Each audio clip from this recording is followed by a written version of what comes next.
우리 서신 채로 하나님 말씀 에베소서 4장 17절에서 24절 말씀 같이 보시겠습니다. Book of Ephesians chapter 4 verses 17 through 24. 에베소서 4장 17절에서 24절입니다.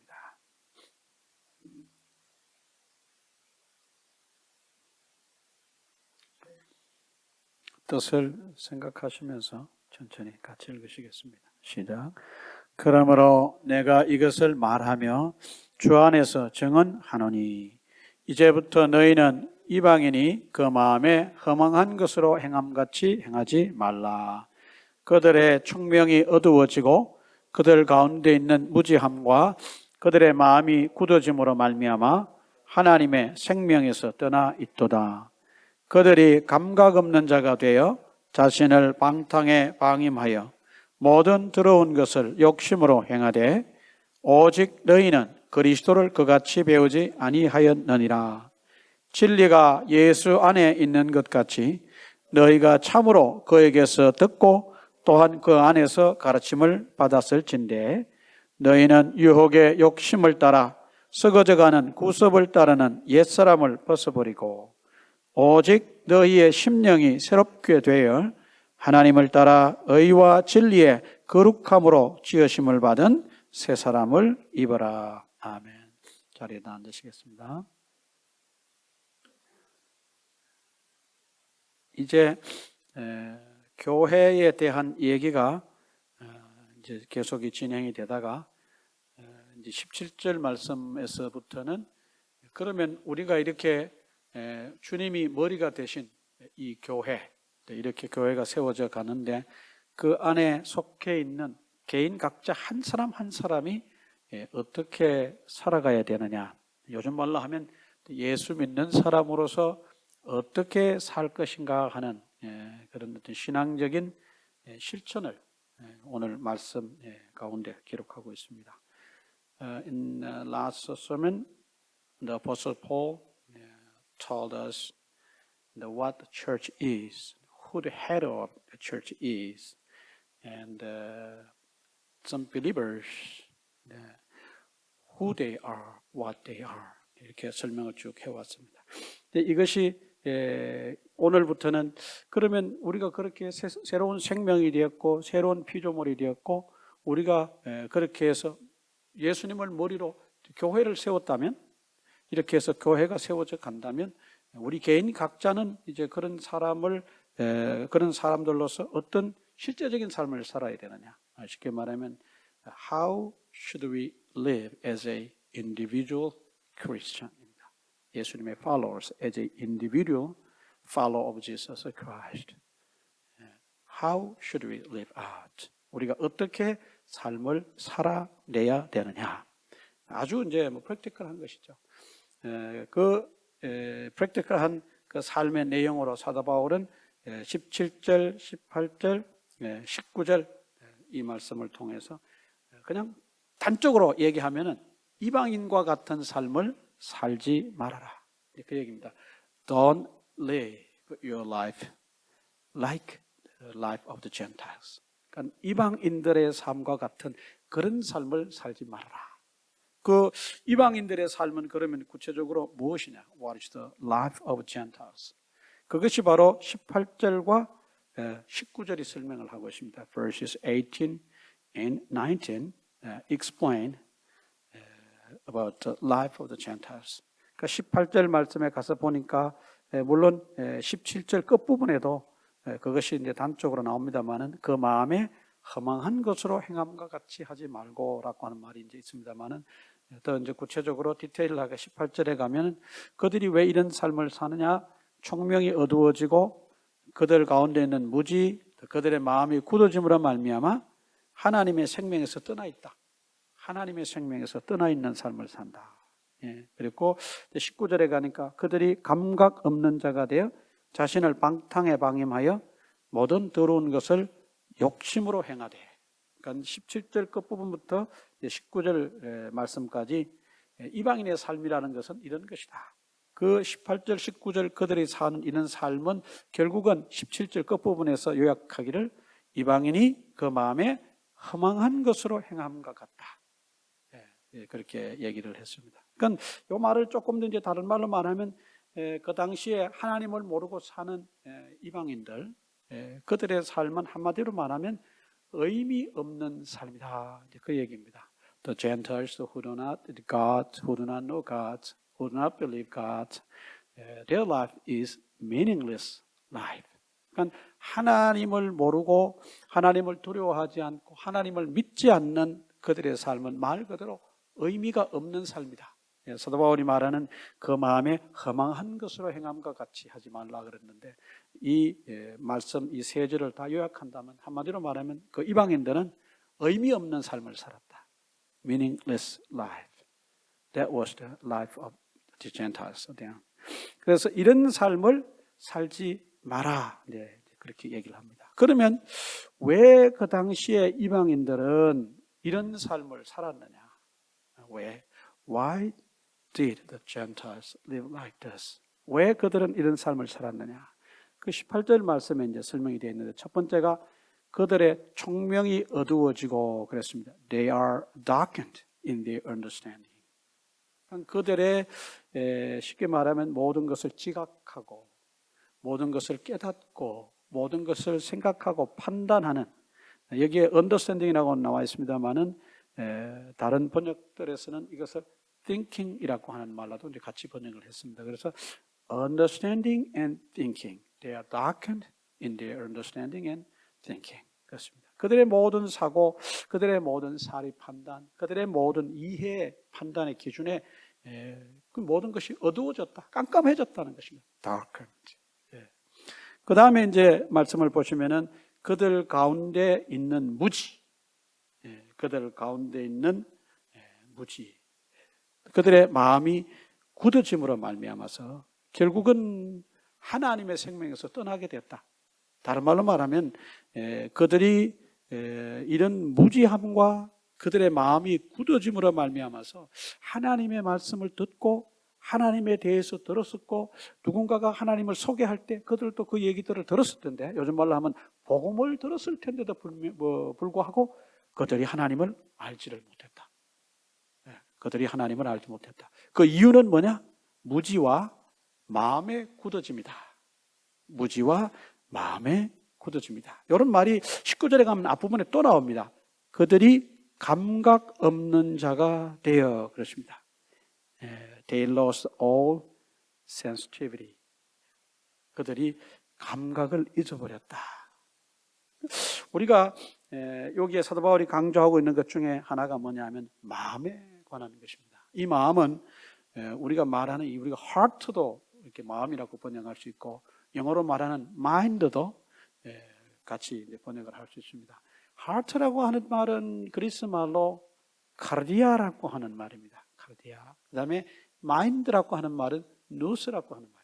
근데 이 말의 쓰임이 신약 성경에는 사실은 조금씩은 차이가 있습니다만은 오늘 본문에서 특별히 에베소서에서 사도 바울이 마음이라고 할 때 이 마음은 뭘 말하느냐 하면은 요거 interchangeably 유서됐는데 어떤 사리를 따져서 올바른 결정을 내릴 수 있는 장소, the place where we can make right decision.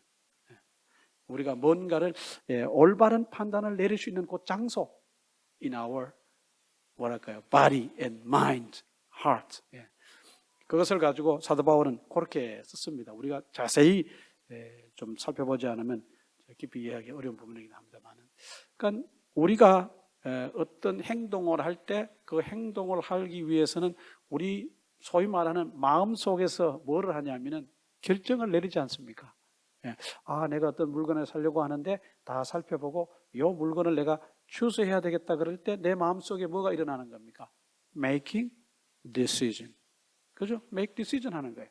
Making decision to buy this item. 우리의 의사를 결정하는 그 모든 판단을 내리는 근거가 사도 바울은 마음이고, 뭐 다른 말로 말하면 카르디아도 될 수 있고 누스도 될 수 있다고 이제 그렇게 보았습니다.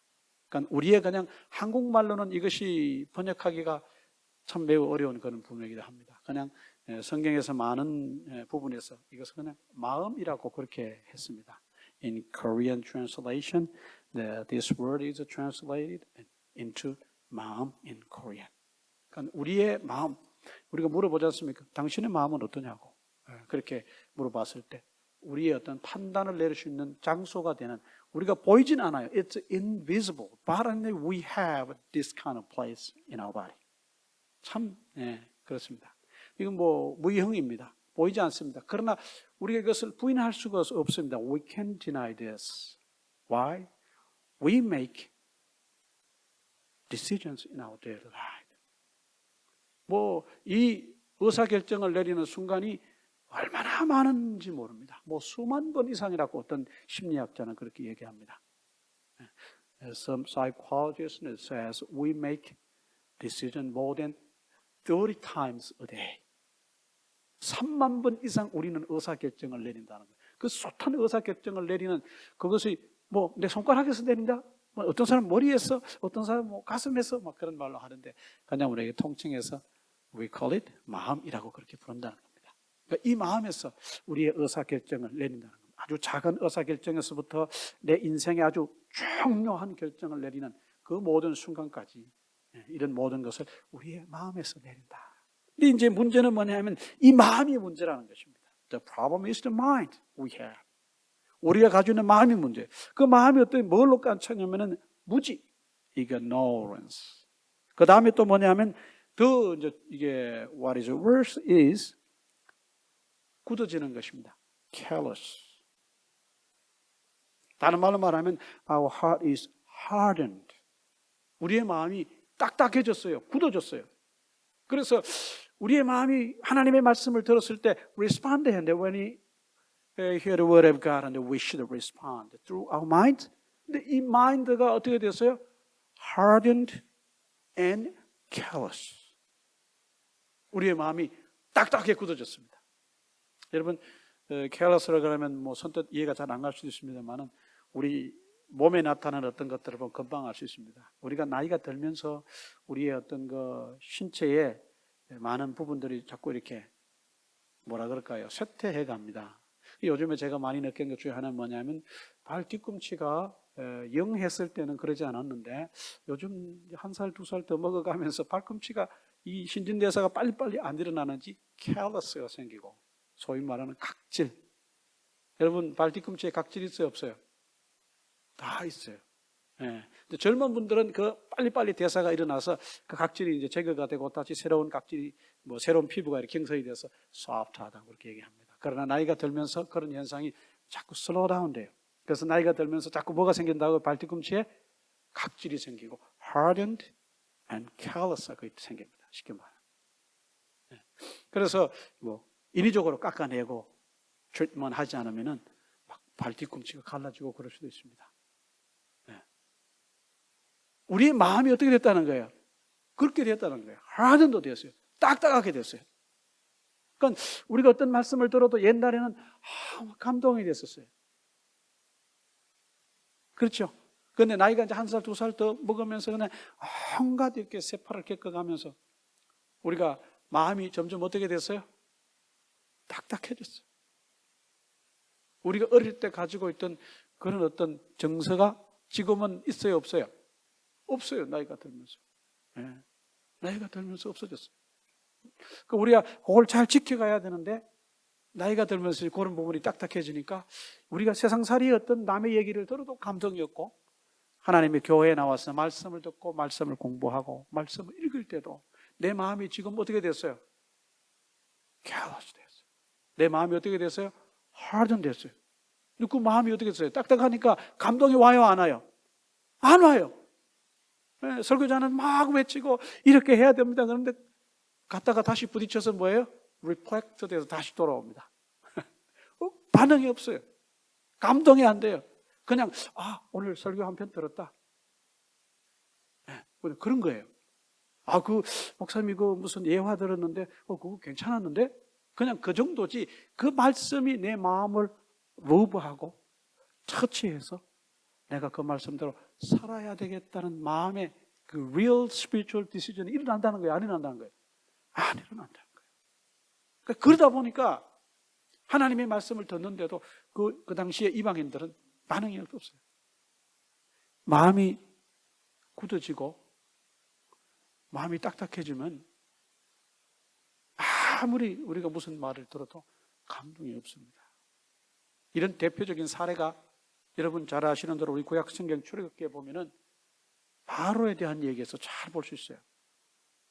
그렇죠. We can find a such an example in Old Testament, the story of Pharaoh, Egyptian king.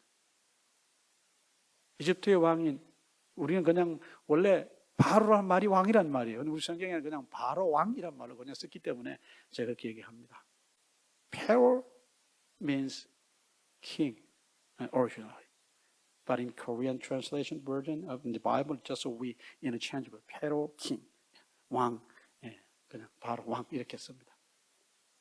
어쩐지 여러분이 바로에 대한 얘기를 들어보면 생각이 날 겁니다. 하나님께서 모세와 아론을 부르셨습니다. 그죠? The king of Israel, and called Moses and his brother Aaron to lead his people from and out of Egypt into the promised land, Canaan. 근데 그때 그들이 가서 얘기를 합니다. 모세가 우리 백성을 나가게 해달라고. 그러지 않습니까? 그런데 바로가 처음에는 뭐 긴가민가 하다가 점점점 뭐 이렇게 했다가 저렇게 했다가 계속 거짓말을 합니다. 그렇죠? 그리고 결국은 나가지 못하게 하는데 성경은 그 얘기를 바로가 하나님이 보낸 사람들의 말씀을 듣고도 그가 옳은 결정을 내리지 못하게 되는 근거를 성경은 뭐라고 얘기하냐면 바로의 마음이 어떻게 됐다는 거예요? hardened 됐다 그렇게 얘기합니다. 한번 성경을 찾아봅시다. 어디 가서 보시냐 하면은 출애굽기 가서 한번 보실까요? 제가 몇 군데 찾아오고 이렇게 왔는데 한번 보겠습니다. 출애굽기, let's go to the book of Exodus and chapter 8, verse 32.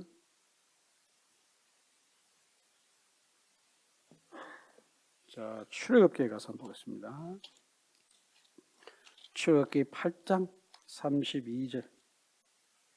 무슨 얘기가 그곳에 나오는지 한번 보겠습니다.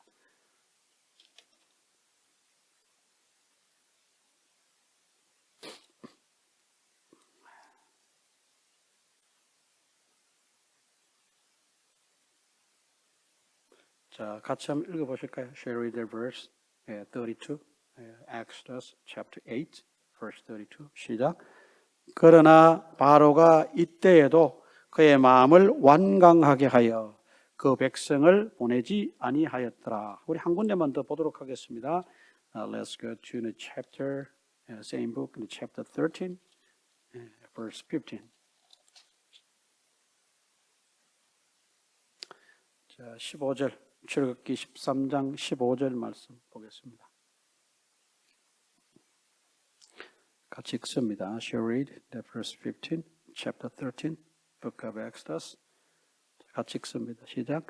그때에 바로가 완악하여 우리를 보내지 아니하매 여호와께서 애굽 나라 가운데 처음 난 모든 것은 사람의 장자로부터 가축의 처음 난 것까지 다 죽이셨으므로 태에서 처음 난 모든 수컷들은 내가 여호와께 제사를 드려서 내 아들 중에 모든 처음 난 자를 다 대속하리니 그랬습니다. 그건 뭐 우리가 대표적으로 두 구절만 읽겠습니다만은 이 앞부분에 모세가 아론과 함께 바로를 찾아가서 백성들을 내보내야 된다고 얘기할 때 계속해서 그의 마음이 완악해지는 모습을 봅니다. 앞부분에 완악, 여기 15절 말씀에서도 역시 완악, 완강, 완악 이런 말로 썼습니다만 영어로는 harden 되는 것입니다.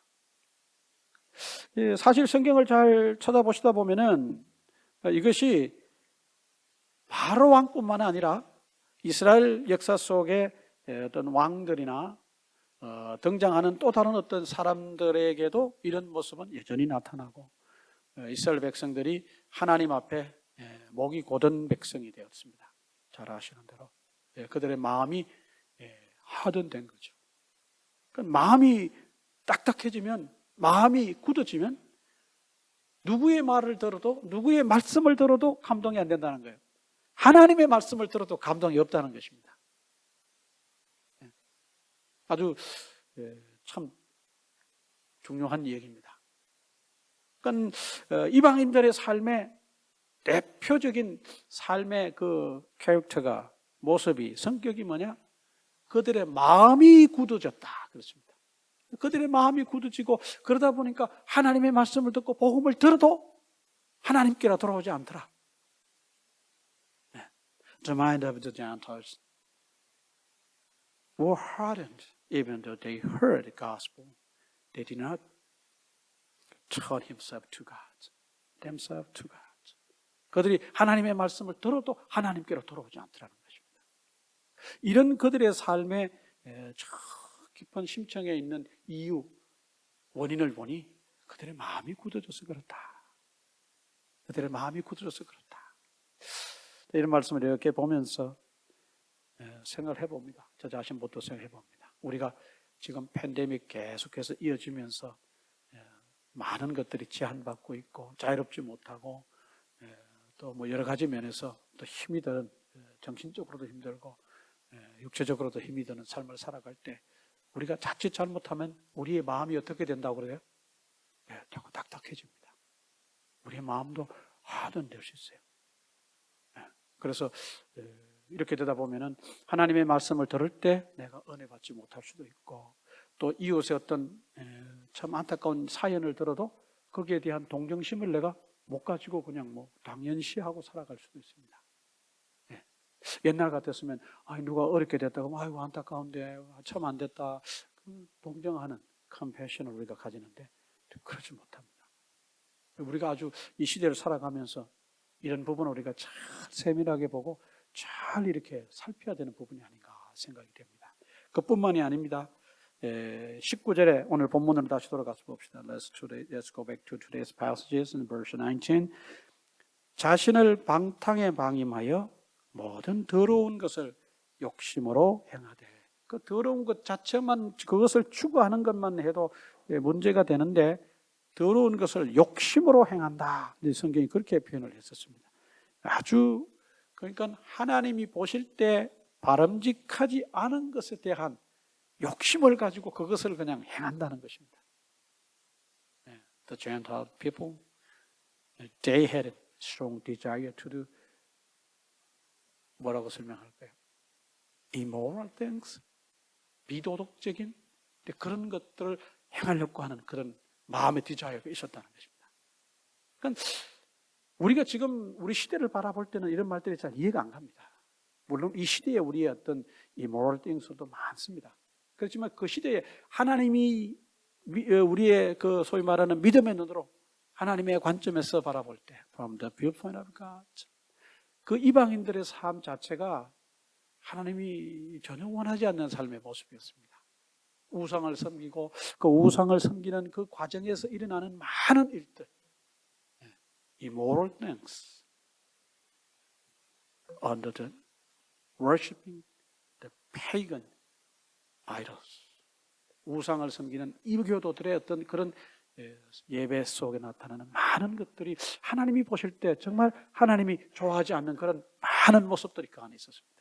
하나님께서 그런 이방인들을 이렇게 보시고 정말 하나님이 안타까우셨던 거예요. 그래서 이제 예수님을 믿고 돌아온 이방인들, 그들에게 하나님께서 사도 바울을 통해서 얘기하는 것입니다. 너희는 그런 삶을 살지 말라. 그 이방인들의 삶, 너희가 이전에 살았던 삶, the life the Gentiles had lived. 그들이 살았던 그 previous life, former life가 어떤지를 사도 바울은 너무 잘 알고 하나님은 너무 잘 아셨습니다. 그래서 너희가 그런 삶에서 이제 돌아와라, 그 얘기입니다. 그런 삶을 살지 말고 돌아와야 된다. 그러면서 그들이 돌아와야 되는 근거에 대해서, 왜 하나님 앞에 새로운 삶을 살아야 되는지에 대해서 20절부터 21절, 22절 이렇게 말씀을 하고 있습니다. We can find the basis of why they should live a new life in Jesus Christ. 예수님 안에서 그들이 왜 새로운 삶을 살아야 되는지 근거가 뭐냐? 20절 말씀에 가니까 in verse 20 오직 너희는 그리스도를 그같이 배우지 아니하였다. 그 첫 번째 이유 중에 하나가 뭐냐? 너희는 예수님을 그렇게 배우지 않았다. You learned Jesus that way. 너희는 예수님을 그렇게 배우지 않았다. 마음이 굳어져서 말씀을 들어도 감동이 없는 그런 삶이 아니고 이방인들이 그 살았던 immoral things를 follow하는 그런 삶을 사는 그런 삶으로 너희가 배우진 않았다. 그러면은 어떻게 배웠느냐? 21절에 진리가 예수 안에 있는 것 같이 너희가 참으로 그에게서 듣고 또한 그의 안에서 가르침을 받았을진데 라고 얘기했습니다. 쉽게 말하면 예수 안에 있는 진리를 그들이 배웠다는 얘기입니다. We can summarize like this, we can paraphrase like this. They learned Jesus. They learned Jesus by obeying the truth. 그들이 진리를 순종함으로써 예수님을 배운 거예요. 그 예수님께서 요한복음에서 나는 길이요 진리요 생명이니 그렇게 얘기했습니다. 어떻게 보면 오늘 여기 본문에서 사도 바울은 예수님 안에 진리가 있다, 예수님 안에 진리가 있다라고 그렇게 얘기를 합니다만은 또 다른 말로 말하면 예수님이 곧 뭐예요? 예수님이 곧 진리예요. Jesus is the truth. Jesus is the truth. 요한복음에 보면 그걸 나오지 않습니까? 그러니까 그들이 예수님을 배웠다는 것은 진리를 배웠다는 것입니다. 어느 책에 보니까 이 학자는 그렇게 얘기했습니다. 우리가 예수님을 배운다는 것이 뭐냐? 이분은 그렇게 설명을 했습니다. 그 오브라이언이라고 하는 신학자가 얘기를 했는데 Learning Christ means welcoming Him as a living person and being shaped by His teaching. 그러니까 예수님을 배운다는 것은 뭐냐? 예수님을 배우는 것은 뭐냐? 예수님을 어떤 그냥 막연한 존재가 아니라 a living person, 살아계신 분으로 그분을 웰컴하는 것입니다. 그리고 그분의 가르침에 의해서 우리가 shape되는 것이에요. 우리가 예수님의 가르침에 의해서 우리의 삶이 우리 한국말로 말하면 빚어지는 것이고 우리의 삶이 형성되는 것이고 우리의 모든 것들이 달라져가는 것입니다. 예수님을 배운다는 것은 바로 그런 뜻이다. 이 오브라이언이라고 하는 신학자는 그렇게 얘기를 했습니다. 그러니까 예수님을 에베소 교회 성도들은 그들이 이방인이었으나 복음을 듣고 예수님께 돌아오고 하나님께 돌아와서 이제 예수님을 제대로 배웠다는 것입니다. 예수님을 제대로 배웠다. 다른 말로 말하면 그들이 예수 안에 있는 진리를 배웠고 진리이신 예수님을 그들이 배웠다는 것입니다. 너희가 이방인들이 신전에서 이방신을 섬기듯이 비도덕적인 그런 삶을 사는 그런 어떤 삶의 모습을 배우는 것이 아니라 너희가 예수님을 배웠다. You learned Jesus. 예수님을 배웠다. 그렇습니다. 그러면서 이제 촉구를 하는 것입니다. 너희는 유혹의 욕심을 따라 썩어져가는 구습을 따르는 뭐를 벗어버리고 옛사람을 벗어버려라. Put off old self. 너희의 옛날 모습을 put off 해라. take off 해라. 그리고 이제 오직 너희의 심령이 새롭게 되어 하나님을 따라 의와 진리의 거룩함으로 지으심을 입는 새 사람을 입어라. 그런 a new self. 예수 믿기 이전에 너희의 삶을 스탑하고 이제 예수 믿은 이후로 예수님을 배워 예수님처럼 예수님을 닮아가는 그런 삶을 살도록 그렇게 촉구하는 이제 그런 모습을 오늘 말씀을 통해서 봅니다. 이게 우리가 대충 살펴본 오늘의 본문 내용입니다. 자, 오늘 말씀을 통해서 몇 가지 좀 살펴보도록 하겠습니다. 한때 저는 그런 뭐라 그럴까요? 공부의 제목이 있었습니다. Long time ago, I had a kind of title. What is the mind? What is the heart? 마음이 무엇인가? 여기에 대한 그런 그 공부의 어떤 목표를 가지고 이 책 저 책을 이제 들추면서 이렇게 공부를 해본 적이 있습니다. 그리고 어떤 유명한 목사님이 또 쓰신 책도 읽어보고 그러면서 참 많은 감동을 받았습니다. 그래서 우리가 신앙생활을 하는 데 있어서 우리의 마음이 굉장히 중요하다는 사실을 그때 아주 그 어느 때보다도 많이 깨달았습니다. Long time ago when I studied that kind of mind and heart, and I realized that mind and heart is very important in our faith life. 우리 신앙생활에 마음이라고 하는 것이 얼마나 중요한가 하는 것을 그때 깨달았습니다. 우리가 인간관계도 그렇고 모든 것에서 마음이 다친다거나 마음이 돌아섰다거나 우리 이런 말을 표현합니다.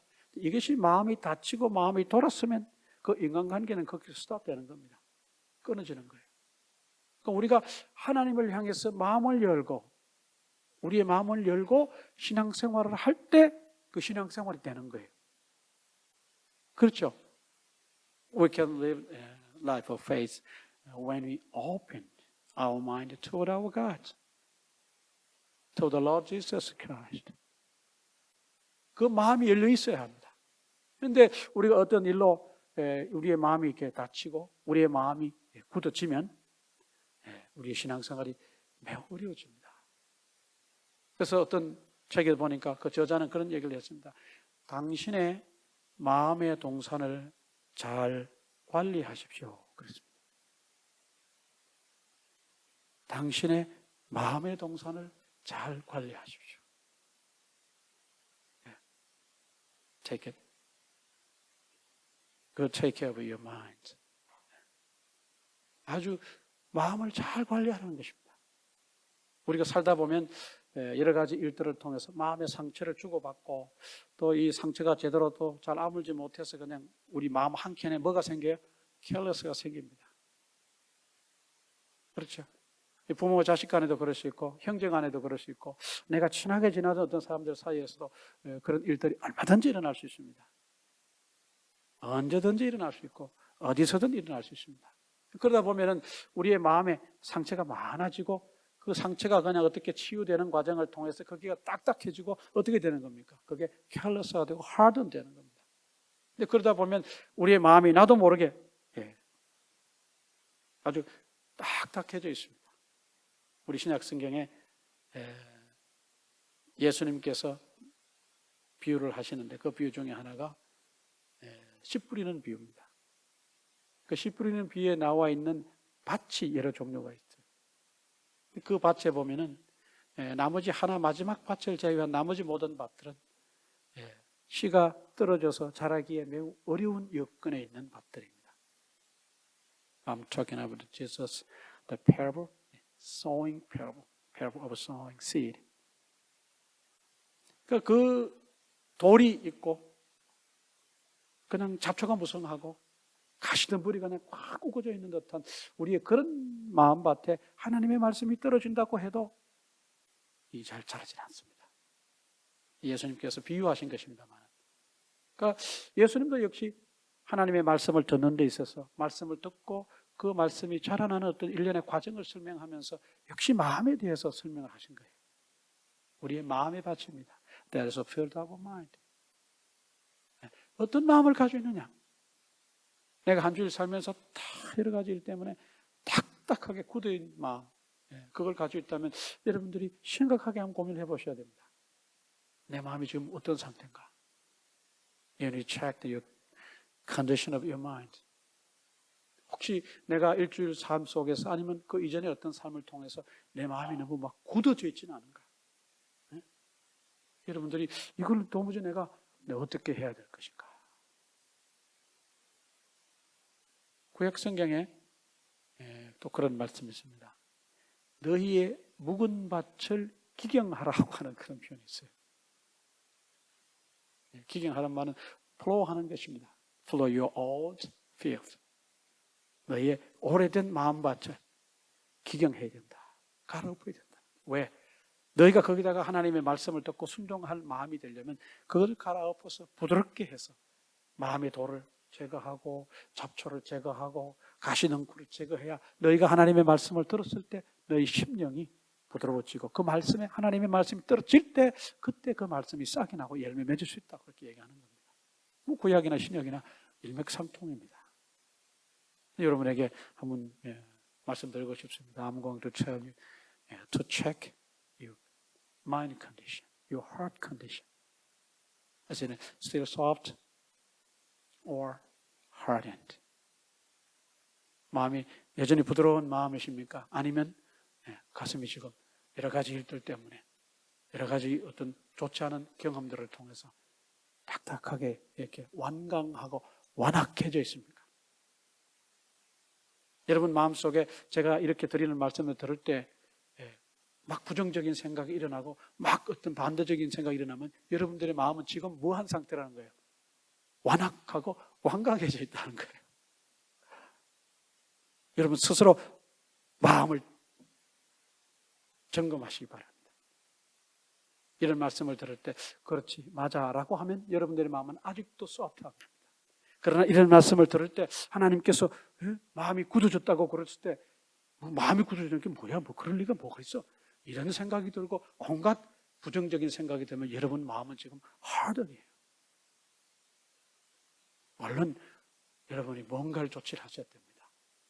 얼른 여러분들의 마음의 밭을 갈아엎고 내 마음속에 있는 돌이 뭔가, 내 마음속에 지금 뿌리박고 있는 그 잡초들은 뭔가, 어떻게 제거해야 될 것인가, 그걸 안고 여러분이 한번 깊은 고민을 해야 될 것입니다. 성령님께 도움을 구하고 여러분의 힘으로 빼낼 수 없는 돌, 여러분의 힘으로 캐낼 수 없는 그런 썬뿌리가 들었다면 도심을 구해야 될 겁니다. 캐내셔야 될 겁니다.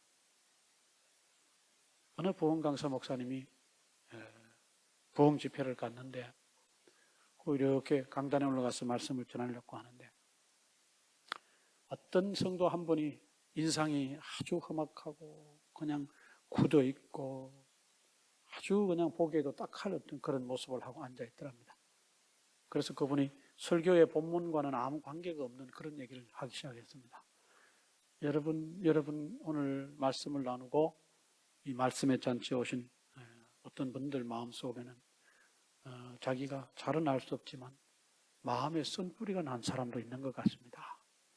말씀을 들으시기 전에 먼저 그 마음의 쓴뿌리를 뽑으시고 그 쓴뿌리가 무엇인지는 알 수 없으나 그걸 먼저 하나님 앞에 고백하시고 용서를 구하시기 바랍니다. 그랬더니 설교가 끝나고 나서 어떤 분이 찾아오셨어요.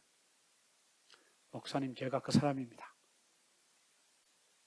제가 마음의 쓴뿌리를 가지고 오늘 예배에 나왔던 사람입니다.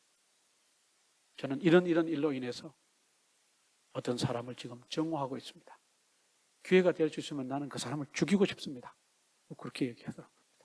그런데 오늘 제가 목사님의 말씀을 듣고 다시 생각해보고 제가 마음의 쓴뿌리를 뽑기로 결심을 했습니다.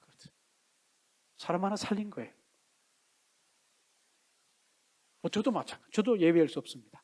저도 살다 보면 저도 저 자신도 모르게 마음이 딱딱하게 굳어져서 말씀을 전하고 말씀을 읽고 책을 보고 공부를 한다 그러지만 또 그러질 수 있어요. 여러분 나름대로 열심히 신앙생활을 잘하고 애써 힘써 신앙생활을 하려고 하지만 여러분도 모르는 사이에 여러분의 마음이 한켠이 굳어져 갈 수 있어요.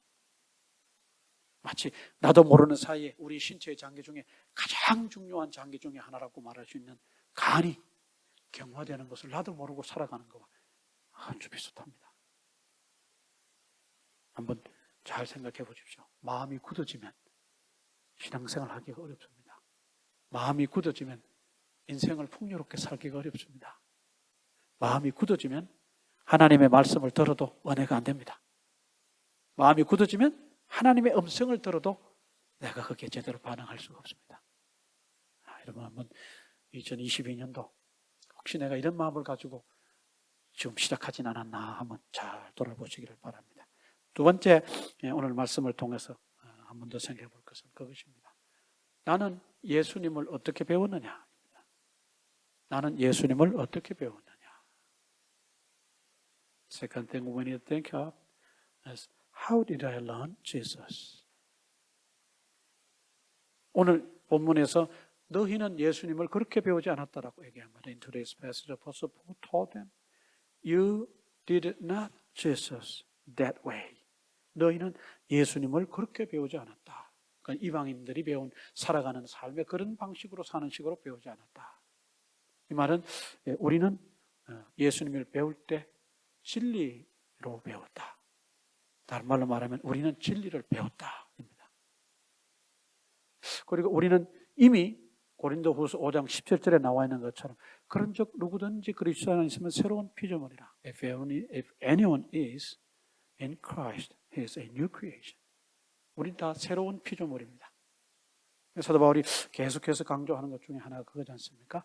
우리가 새로운 피조물이 되어서 예수님의 제자로 살아갈 때 우리는 예수님을 어떻게 배웠고 우리가 어떻게 살아가야 되느냐, 이것을 한번 좀 짚어보고 고민을 해봐야 됩니다. 우리가 그저 열심히 나는 교회 잘 나가는 사람이다, 나는 주일 잘 지키는 사람이다, 그러면 나는 예수님을 잘 배웠다, 이렇게 결론 내리기에는 조금 좀 우리가 얕은 생각이라고 봅니다. 조금 더 우리가 깊이 들어가서 예수님을 우리가 정확하게 배우고 제대로 배운다면 어떤 삶을 살아야 되느냐, 우리가 예수님을 잘 배웠다면 if we learn Jesus correctly in deeper way, how should we live? 우리가 어떻게 살아야 되느냐, 이거 정말 고민 많이 해야 되는 부분입니다. 목회자들도 마찬가지고 우리 성도님들도 마찬가지고 이것은 뭐 누구 하나 예외가 있을 수 없습니다. 내가 무슨 뭐 직분을 가지고 있느냐가 중요한 것이 아니라 내가 하나님 앞에, 내가 예수님 앞에 어떤 사람인가, 내가 예수님을 어떻게 닮아갈 것인가, 내가 닮아간다는 것은 어떤 삶을 살 것이냐, 그런 거지 않습니까? 어떻게 살 것이냐, 이걸 한번 고민해야 될 것입니다. 그러면서 분명히 사도 바울은 얘기를 합니다. 우리는 새로운 옷을 입은 사람들이다. 쉽게 말하면 새로운 정체성을 가진 사람들이다. We are the people who have new identity in Jesus Christ. 우리는 예수 그리스도 안에서 새로운 정체성을 가진 사람들이다. 새 사람이라 그 얘기입니다. New person이라는 것입니다. We are a new person in Jesus Christ. Then how should we live? 우리가 어떻게 살아야 되느냐, 이 얘기입니다. 사도 바울은 이런 문제를 가지고 이전에 너희가 살았던 삶을 돌아보고 이제 예수 믿는 것이 분기점이 되어서 이후에 너희들이 어떻게 살아가야 될 것이냐를 심각하게 고민해 보라는 것입니다. 요즘 말로 말하면. 한번 여러분 잘 한번 생각해 보시길 바랍니다. You need to compare your previous life and the future life. I mean, they have the turning points of believing Jesus Christ. 한번 여러분 두 삶을 비교해 보시고 내가 예수님을 믿은 이후로 삶과 예수님 믿기 전에 이전에 그 previous life를 compare 했는데 똑같다 그냥. I found the same, they are same. 그러면 여러분들은 뭔가 문제가 있다는 겁니다. 좀 드리기 죄송스럽습니다만 문제가 있다는 것입니다. 예수 믿기 전이나 지금이나 나는 한결같아 이렇게 얘기한다면 여러분 틀린 삶을 사는 것입니다. 예수님을 우리가 배운 대로 살지 않는 겁니다. 뭐가 달라져도 조금이라도 달라져 있어야 됩니다. 여러분들이 예수 믿고 난 이후에 여러분들의 삶과 여러분들이 예수님을 믿기 이전의 삶이 이렇게 살펴볼 때 뭐가 달라져 있어야 여러분은 신앙생활을 정상적으로 하는 것입니다. 한번 살펴봐도 달라진 게 없는데요. 성질 부리는 거 뭐 지금도 여전하고, 남 욕하는 거 뭐 지금도 여전하고, 내 어떤 내 개인적으로 봤을 때 내 가지고 있는 부정적인 면인데 이거 여전히 가지고 살고, 그렇다면 여전히 그렇다면 여러분 뭔가를 깊이 생각해 보셔야 됩니다. 예수 믿고 난 이후의 삶, 그것이 어떤가를 다시 돌아보시고 이전의 삶과 똑같다면 문제가 있는 것입니다. 여러분들이 깊이 고민하시고 왜 나는 예수 믿고 난 이후의 삶이 이전의 삶과 똑같나? 왜 그러냐? 여러분들이 예수님을 어떻게 배웠느냐에 다시 한번 돌아가서 보셔야 됩니다. 오늘 말씀은 이런 말씀입니다.